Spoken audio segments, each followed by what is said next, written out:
If you list the things that break the fast, there are approximately 10 different things which break the fast, and you can categorize them into two categories.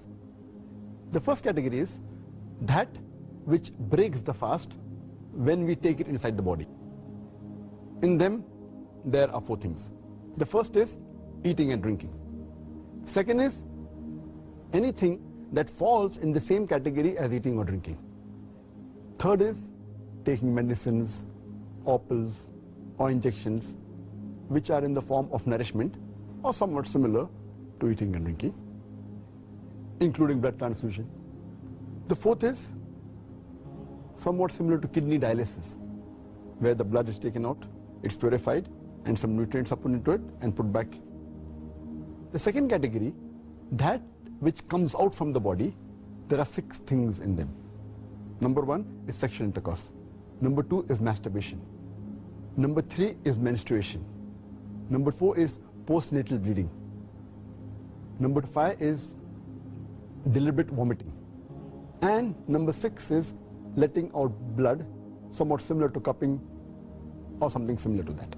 So in all, there are 10 things which invalidate the fast.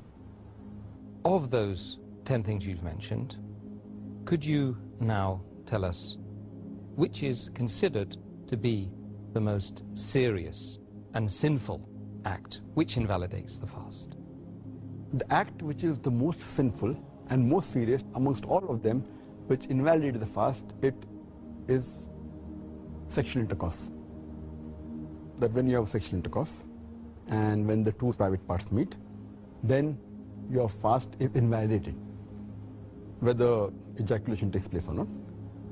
And you have to repent for that. You have to complete the fast for that day, and you have to make it up later, and you have to pay a penalty, that's kafara.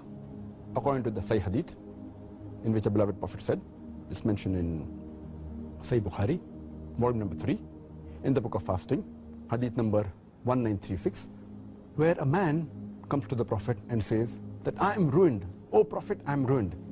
The Prophet says, what is the matter? The man says, I had sex with my wife while I was fasting. So the Prophet says that, can you free a slave? So the man says, no, I cannot. Then the Prophet asks, can you fast consecutively for 2 months? Can you fast continuously for 60 days? The man says, no, I cannot. Then the Prophet says that, can you feed 60 poor people? And the man says no, and the hadith continues. In short, we come to know from this hadith that if any person does a sexual intercourse, it is one of the major sins. It is the most serious and sinful amongst all the things that break the fast. The person who does this sin, he should immediately repent to Allah subhanahu wa ta'ala and ask for forgiveness. He should complete his fast for that day and make up for that fast later on after Ramadan. And he has to pay a penalty, and the penalty we come to know from the hadith is that he either frees a slave if he can, if he does not have the money to free the slave, or he cannot find a slave to free, then he should fast for 2 consecutive months. Fast for 60 days. If he cannot do that also, then he should at least feed 60 poor people. And these are the 3 options that have been given for a person to pay as a penalty, as a kafara.